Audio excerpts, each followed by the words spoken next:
वंशी विभूषित करा नवनीत गावा पीतांबरा धर्मबिंब फलाधरोष्मा पूर्णेन्दु सुंदर मुखाधरविंद नेत्रा कृष्णात्परं किमपि तत्त्वमहं न जाने कृष्णात्परं किमपि तत्त्वमहं न जाने श्री गोपाल कृष्ण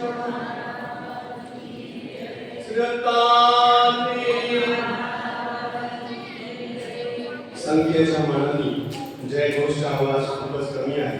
संपूर्ण महाराष्ट्रातून आपण इथे सर्व एकत्रित झालेले आहोत. किमान आवाज मामुरी गावापर्यंत गेलाच पाहिजे. सर्वज्ञ श्री चक्रधर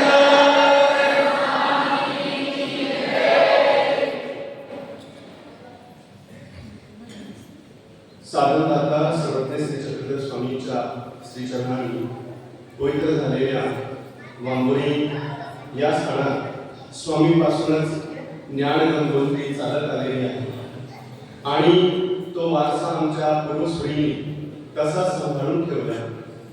याच वांबोरी क्षेत्रामध्ये आचार्य श्री परशुरामदास ज्यावेळेस आपल्या सरशिष्य श्री पेढे हरिदासांना घेऊन आले त्यावेळेस ईश्वराच्या मनोधर्माने जे स्वामीने सांगून ठेवलेलं आहे की एखादा जर आत्मवंत असेल तर त्याच्याकरता मी एखादा न बोलणाऱ्या विद्यार्थ्यांना सुद्धा बोलायला लावतो.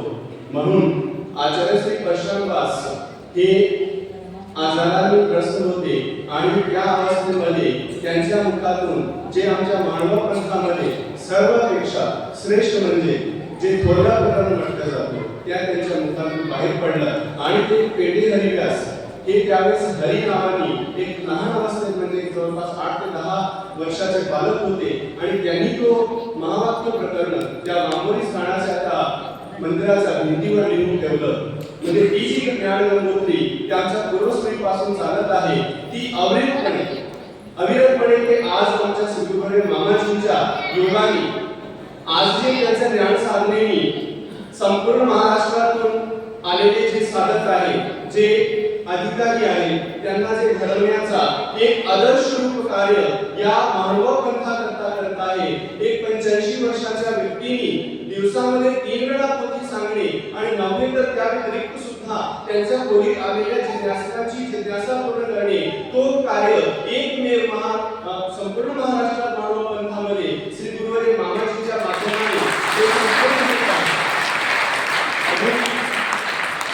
आजच्या या धर्मसभेचे सभाध्यक्ष परमपूजनीय परमादरणीय परमश्रद्धेय प्रातस्मरणीय महाराष्ट्राधिपती ज्यांना उपाधी कमी पडते कारण माझ्या माहितीप्रमाणे नुसत्या भारतात नव्हे तर अमेरिकेपर्यंत त्यांचे जे साधक आहे म्हणजे जे वासनिक आहे जे तिथे सुद्धा ब्रह्मविद्येच्या वर्ग घेतात ते तिथे सुद्धा उपलब्ध आहे. म्हणून असे जे आपल्या सर्वांचे हृदयस्थ श्रद्धास्थान श्री गुरुदेव मामाजी त्याचप्रमाणे माझे परमस्नेही ज्ञानवृद्ध तपोवृद्ध आडगाव निवासी बाबाजी सर्वांचे पृथक पृथक नाव घेऊन आपली जीवा पवित्र करावे असे आज या सभेमध्ये थोर संत महंत उपस्थित झालेले आहे.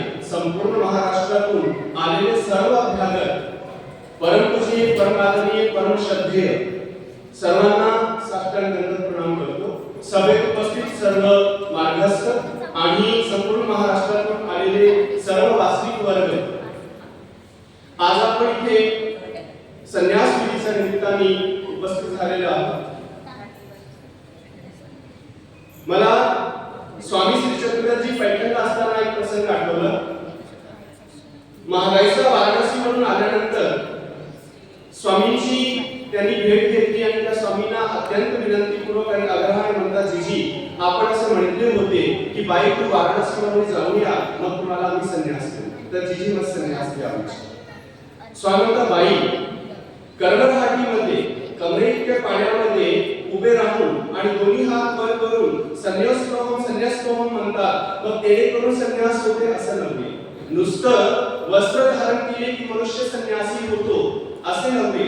संन्यासाकरता स्वामींनी जे सांगितलेले आहे, सर्वसंग परित्याग करून आणि महत्त्वाचं म्हणजे सोबत रागादी षटकाचा परित्याग करणे हे महत्त्वाची गरज आहे.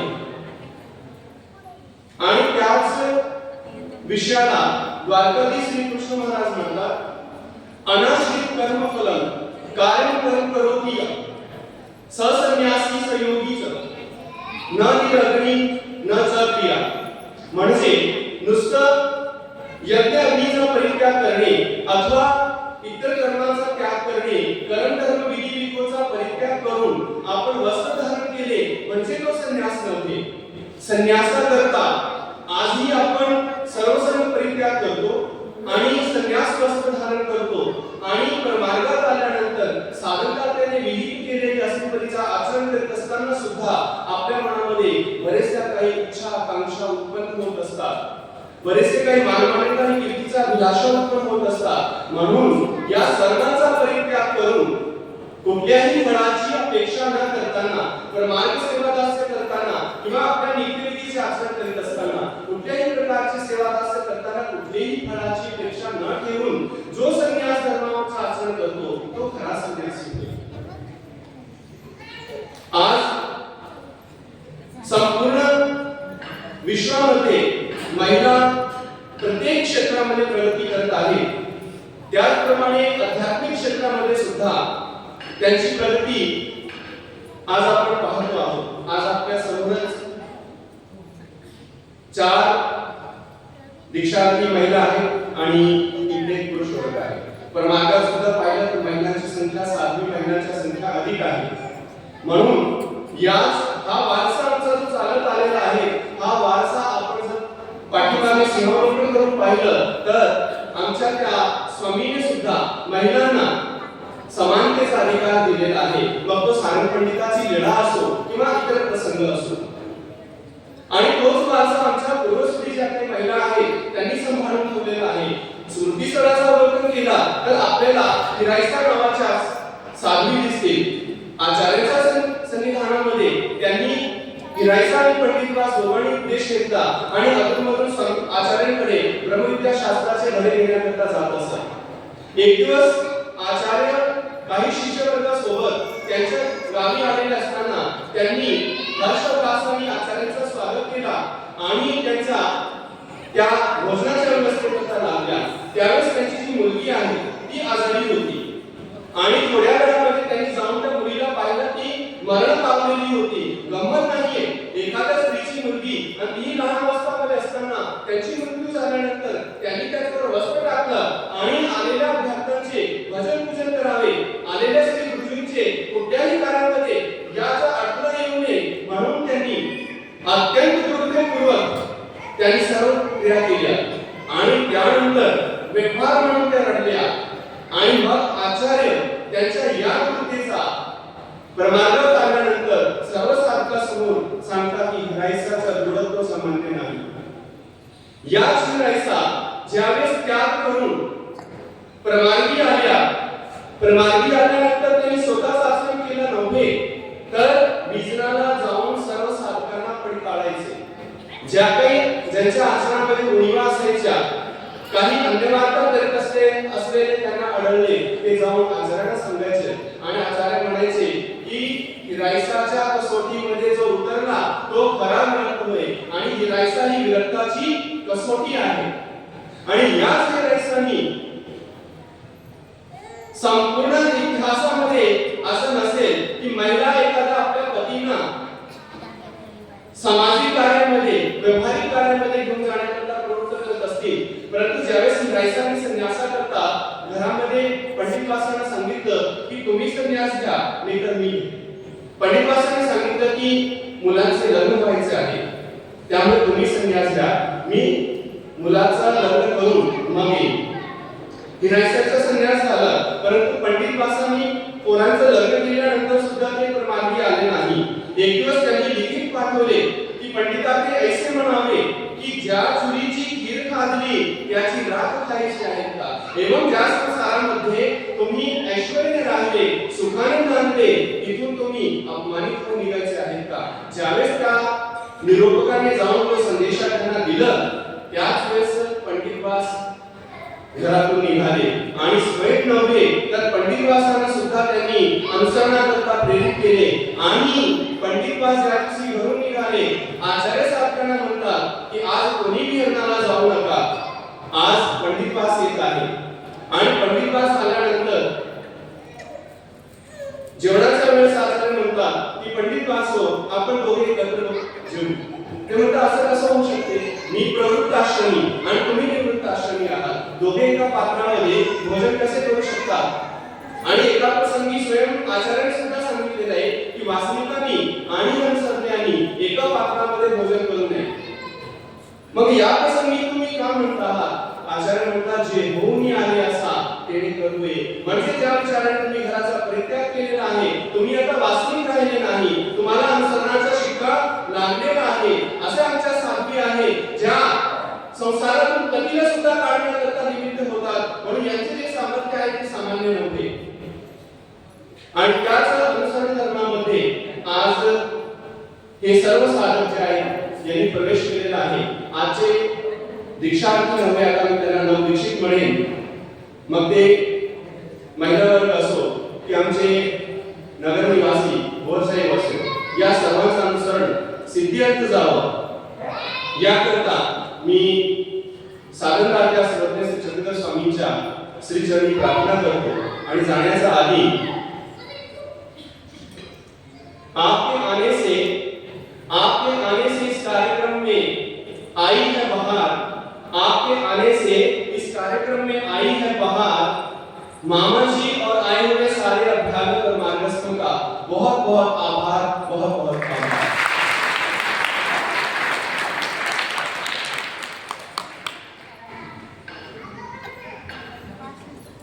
धन्यवाद दादाजी. दादाजींच्या विचारांची आपण पुनश्च एकदा जोरदार टाळ्यांच्या गजरामध्ये स्वागत करू. बंधूंनो आणि भगिनींनो, अनामधनाने ज्यांचं स्वागत करण्याचं धावून गेलं अशा तपस्वी सागरताई आत्या, ज्यांना मार्ग आत्याबाई असं म्हणतो, त्यांचे स्वागत करण्यासाठी मी आमंत्रित करतो सुभद्राताई भोर आणि शैलाताई मस्के. त्यांनी आत्याबाईंचं स्वागत करायचं आहे.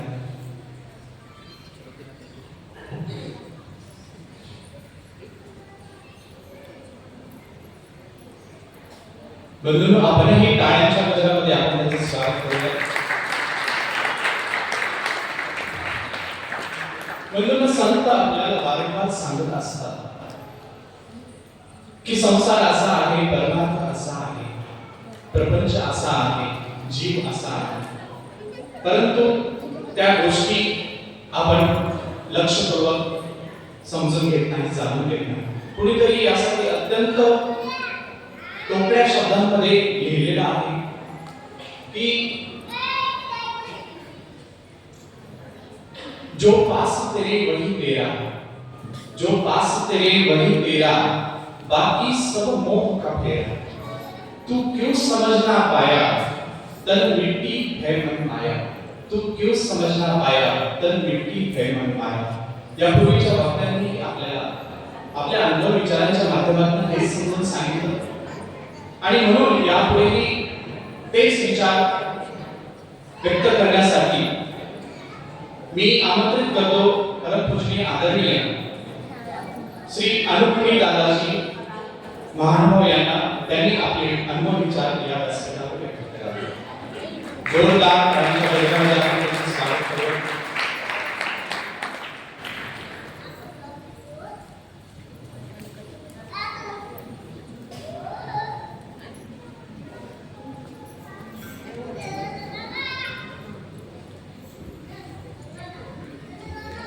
श्री कृष्णाय वंश दीपकवरा विज्ञान लीलाकरा.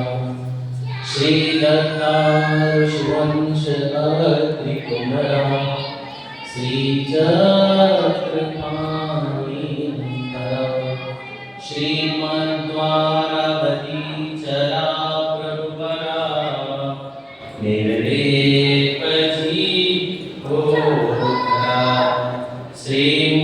चक्रधरा कृपा गुणवरा सर्वावतारा नमो सर्वावतारा नमो सर्वज्ञ श्री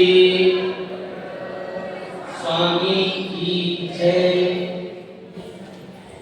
आज महानुभाव शिक्षण संस्था में हो रही ये दीक्षा का सुंदर कार्यक्रम और उसके निमित्त हो रही है ज्ञान सभा और इस ज्ञान सभा के अध्यक्ष परम पूजनीय परमादरणीय श्रद्धाता स्मरणीय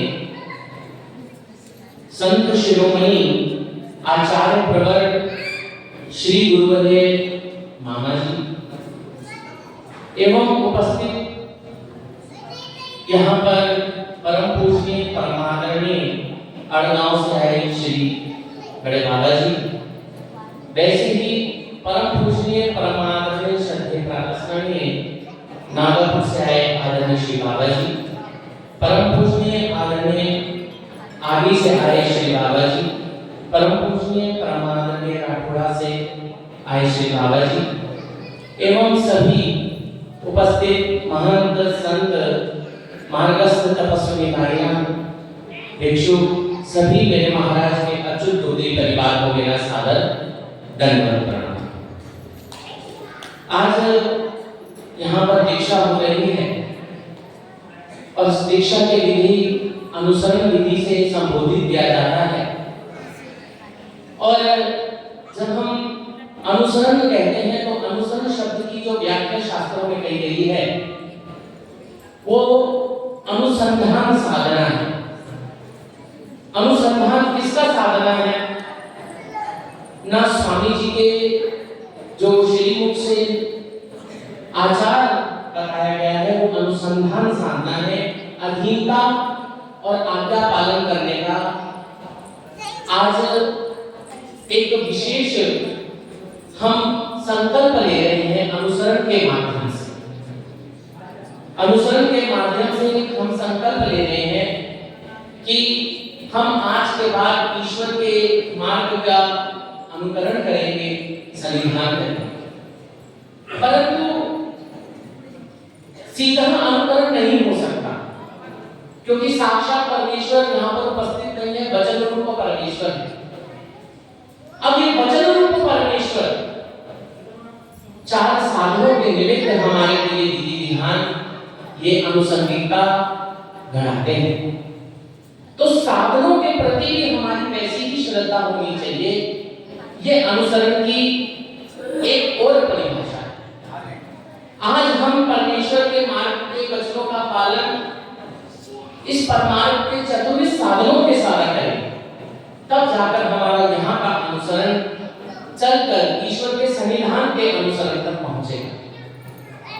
एक उदाहरण रूप में आपको लीला चरित्र का प्रमाण देना चाहता हूँ कि स्वामी जी का निवास जो है वो श्री क्षेत्र पैठण में है और महाराइसा जी उनके साथ वहां पर सन्निधान में है। एक दिन दादोस ने वापस जाना था तो दादोस ने स्वामी जी से विनती करी कि स्वामी जी मैं आपको उपहार करना चाहता हूँ, उपहार के बाद मैं यहाँ से निकल जाऊंगा। तो स्वामी जी ने उसकी विनती स्वीकार करी और उपहार हुआ। और वो उपहार के लिए पहले से ही तेरल देश से 2 कटोरी लाया था, एक अपने लिए लाया था और एक स्वामी जी के लिए लाया। स्वामी जी की जो कटोरी थी उस पे निशान लगा देते, जैसे हमारे हाथ में मिनी की कटोरी है, ये हमारे देव पूजा की कटोरी है, ऐसे घरों में भी अलग अलग तरीके से कटोरी रखते हैं। तो ऐसे अलग अलग दो कटोरी, एक जैसी कटोरी थी पर उसमें निशान लगा हुआ था। भोजन होने के बाद दादोस चले गए, उनकी माता रनाइसा आई। रनाइसा आने के बाद स्वामी जी की कटोरी उनकी माता बाईसा माता जी से पूछ रही है कि दादोस की कटोरी कहाँ है। बाईसा माता जी अंदर स्वयंपाक घर में है, जाकर लो। और वो गई स्वयंपाक घर में, तो उसने गलती से, उसे नहीं पता था कि इसमें निशान लगा हुआ है स्वामी जी के, वो उठाई और वापस चलने लगी। जब वापस चलने लगी तो महादायिशा जी बीच में आ गई और वो कटोरी अपने हाथ में लेकर कह रही हैं, अरे ये हमारी कटोरी कहां लेके जा रही हो? इतने में रनाइसा कहती है कि नहीं, ये तो हमारी कटोरी। कहते नहीं, आओ मैं तुम्हारी कटोरी, बाकी जो है तुम्हारी अंदर रखी है, मैं तुम्हें वहां से वापस कर दूं। और वो अंदर गई, स्वामी जी की कटोरी रख दी और उसकी कटोरी लेके वो चली। अब स्वामी जी आश्वस्त है, महादायिशा जी स्वामी जी के पास आती हैं और कहती हैं कि स्वामी जी मुझसे पूछते हैं कि भाई ये कटोरी क्या तुम्हारी है? तो महादायिशा जी कहती है, जी ये हमारी है। और महाराज उस वाक्य को सुनकर इतने प्रसन्न हो जाते हैं और महाराज कहते हैं, ऐसा कैसे? हम भी यही चाहते हैं कि कब ऐसा जीव विचार करेगा जो एक ही चले आओ, जो इधर का है वो हमारा है, ये साधन हमारे हैं, ये परमार्थ हमारा है, ये ईश्वर के जो चारों साधन हैं हमारे। ऐसा कब हम सोचेंगे? महाराज को भी पता था कि ये महादायिशा जी ने जो करा कि किस भाव से करा, फिर भी पूछ रहे हैं, हमारे लिए पूछ रहे हैं कि तुम ये कटोरी अपनी क्यों कह रहे हो? महाराज इतने में ही प्रसन्न हो जाते हैं जब हम कोई परमार्थ की वस्तु को अपना कहते हैं, मतलब साधनों को अपनापन कहना, साधनों की सेवा करनी, मार्ग की सेवा करनी, गुरुजनों की सेवा करनी, अधिकारियों की सेवा करनी। जब हम ये करेंगे, ये अनुसंधान ही अनुसरण की पहली पायरी है और यही अनुसंधान आज्ञा पालन एक दिन हमें ईश्वर के मार्ग पर सन्निधान तक लेके जाता है।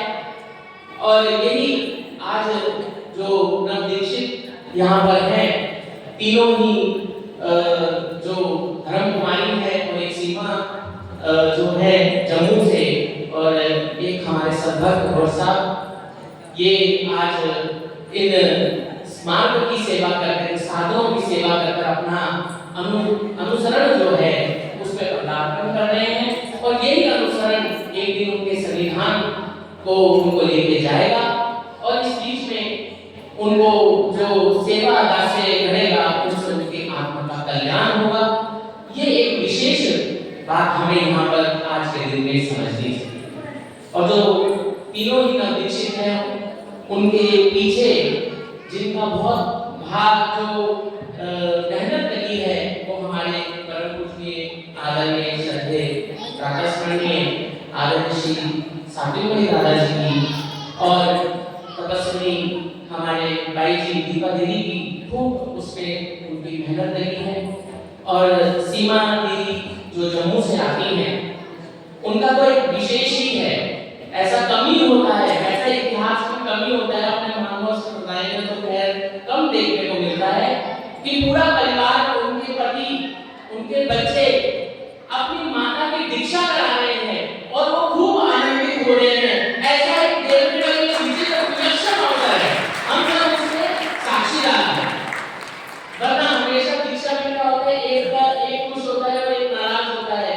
परंतु देखिए हमारे नीरज साहब, सिद्धार्थ, सुमेधा और ये सब इतने प्रसन्न हैं, अपनी माता को ईश्वर के चरणों में समर्पित करने के लिए आज है अपना सर्वस्व दे रहे हैं। ये भी बधाई के पात्र हैं। आदरणीय श्री दादाजी बधाई के पात्र हैं, दीदी और हमारे माता सभी मार्गस्थ सभी बधाई के पात्र हैं, हमारे डॉक्टर दादा सब पात्र हैं।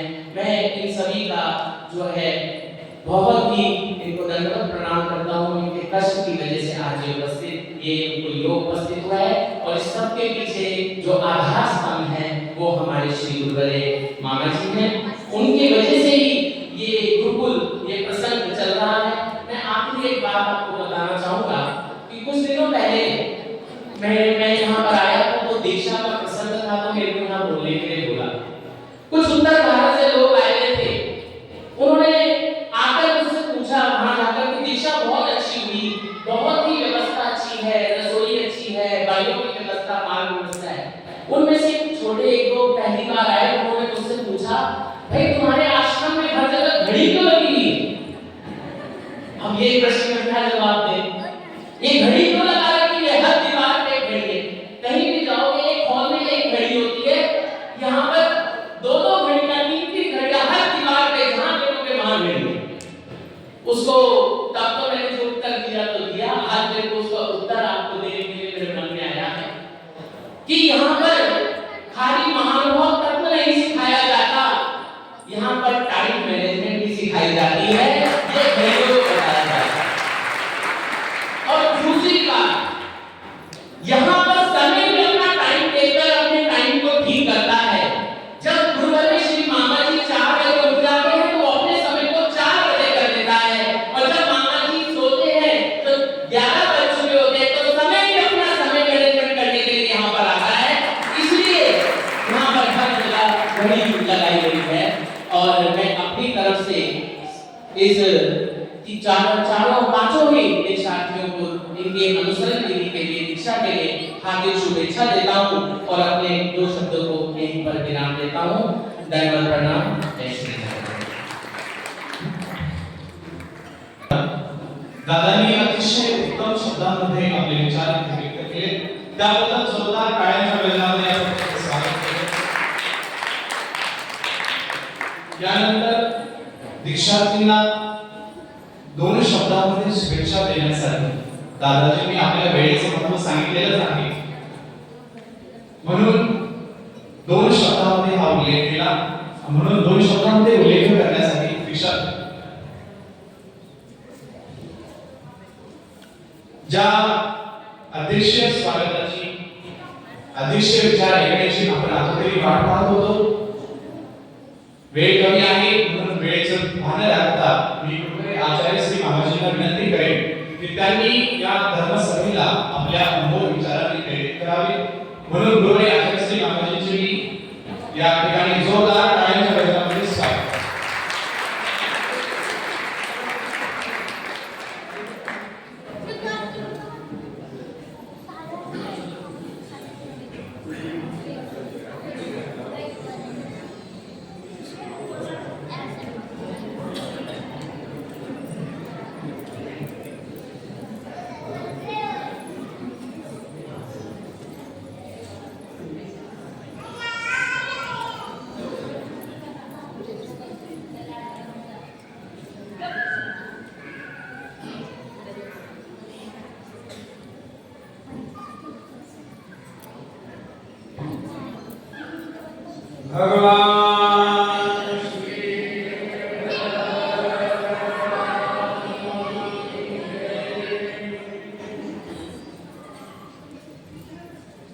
उपस्थित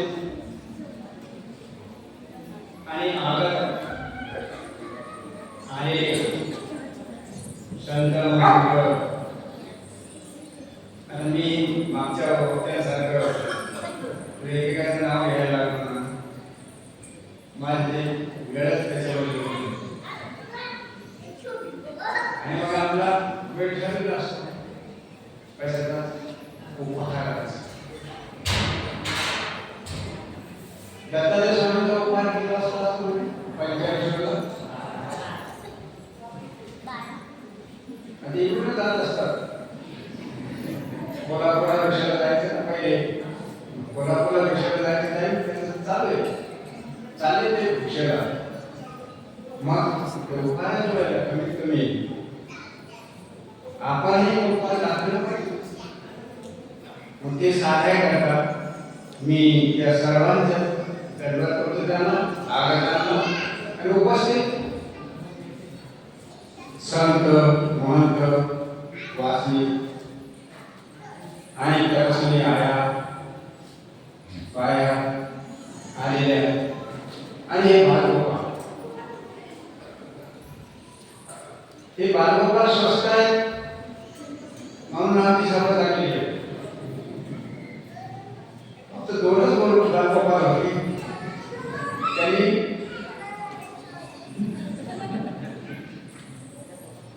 गोपाल दाखवून दिले काय, तर आज जे नवनिश्चित आहे त्याला म्हटलं तर तुम्ही मला दीक्षितच नवं काय दीक्षितच आहे असे ते दीक्षित जे आहे त्यांना मी प्रथमतः त्यांचं अभिनंदन करेन. त्यांचे बघा दीक्षा घेतलेला आणि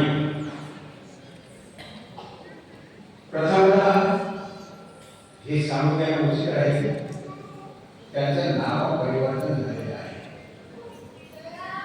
सृष्टीचे नाव सौम्याबाई आहे, रचनाचे नाव उन्नतीबाई आहे आणि वर्षाचे नाव वरदाबाई आहे आणि शेवटच्या सीमाताईचं नाव साधाबाई आहे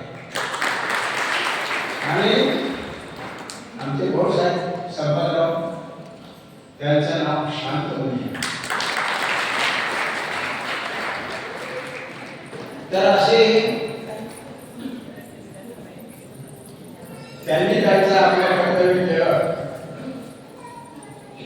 पण आपण आता शुद्ध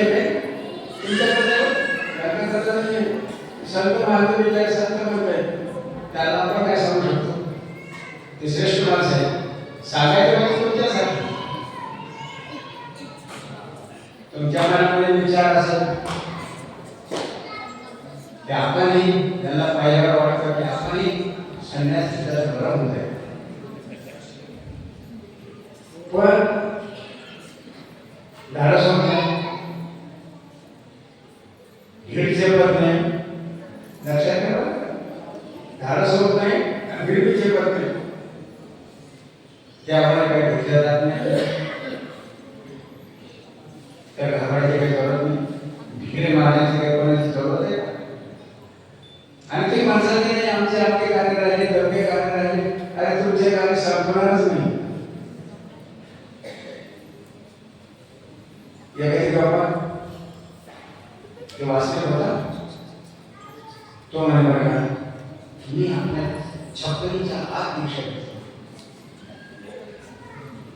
अच्छा ठीक मग याचा अवकाश मुलाचा लग्न झाला आता लग्न झाल्यानंतर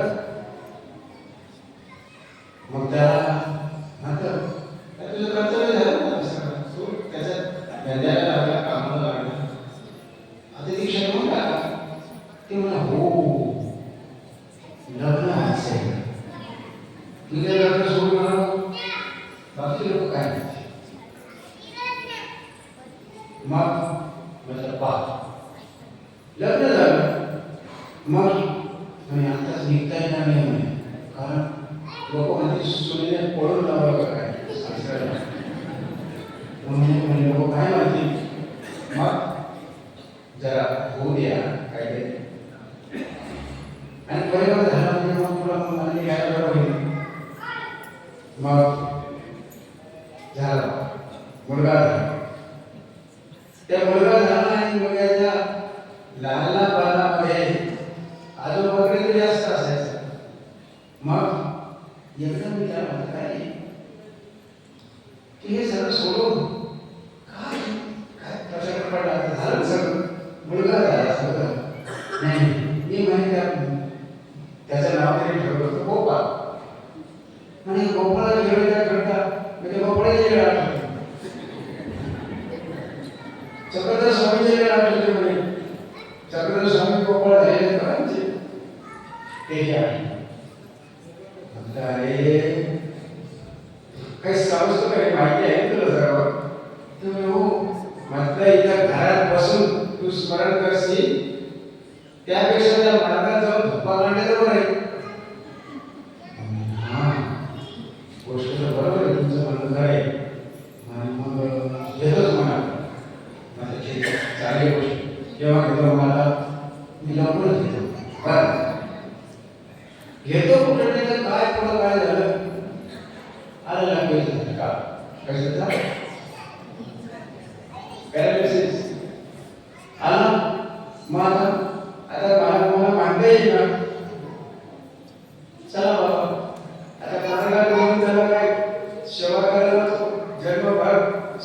त्याची सेवा केली, आता त्याची सेवा महाराजांना सांगू, याची सेवा करा. तेवढा मी म्हणतो देव बरा केलं. हां, देवाने बरं केलं की नक्कीच घेतो म्हणून. आता ठीक आहे बाबा, चांगली गोष्ट आहे. कसा तरी देव दयाने तो लवकरच ठीक झाला. तिथे दाखवलं, नगरला दाखवलं, नंतर चिंतागडला दाखवलं. तो इलाज झाला आणि तो जवळजवळ पूर्णच झाला. मग आता काही अडचण नाही. तुम्ही चालेल महाराज आला तरी काही हरकत नाही. जी सेवा आहे तुम्ही सेवा करायची परमात्म्याची. तर असं करता करता सांगायचं तात्पर्य काय आहे की हा जीव पहिले धाडस करू शकत नाही, धाडस केलं तर वीट टोटत नाही. असं करून करूनच विचार करूनच राहून जातो आणि प्रत्यक्ष कृती काय करत नाही. म्हणून लक्षात घ्या, ते ज्यांनी घेतलेली विषयाला सोडून द्या आणि आपण आपलं लक्ष घेतलं पाहिजे. जर घ्यायचंच आहे, करून करायचंच आहे, तर वेळीच करा.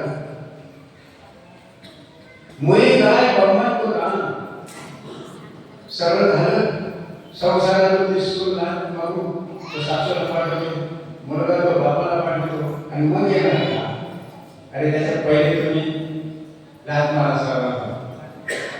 एक लय जुनी कथा आठवते. एक कुंभार होता.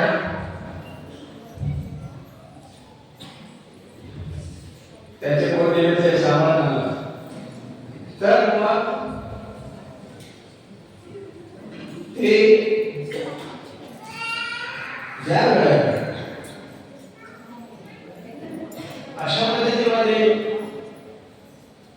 त्याने विचार केला की मग असं हे करायला हवं, ते करायला पाहिजे, ते करायला हवे. नुसता विचार काय कामाचा नाही.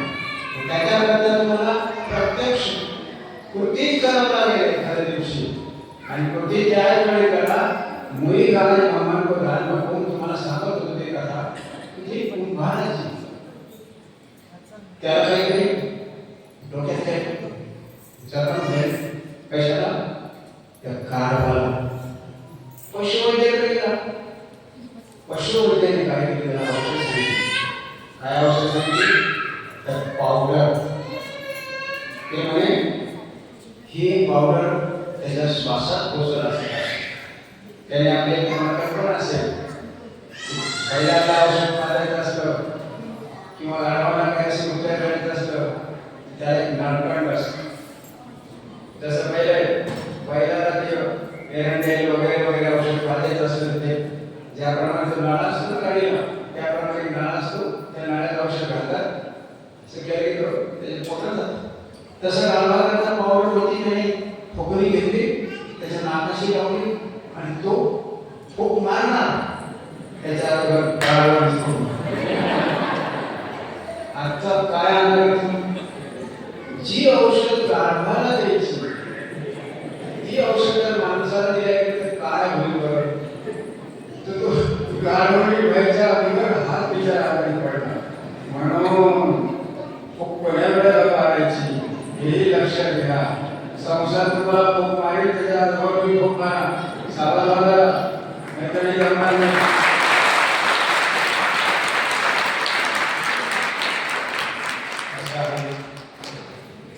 दत्तात्रय प्रभूची मला आपण आठवत असतो. 12 वाजून 3 मिनिटं झाले, आता पंचवेश्वर नक्कीच पोहोचलेले असणार. म्हणून जास्त भान न वाढवता मी आता एवढंच त्याचं समापन करेन की आपण त्याकरता परमेश्वर प्रार्थना करू. त्याला म्हणतात पसायदान. आणि पसायदानचा अर्थ होतो देवा प्रसाद द्या.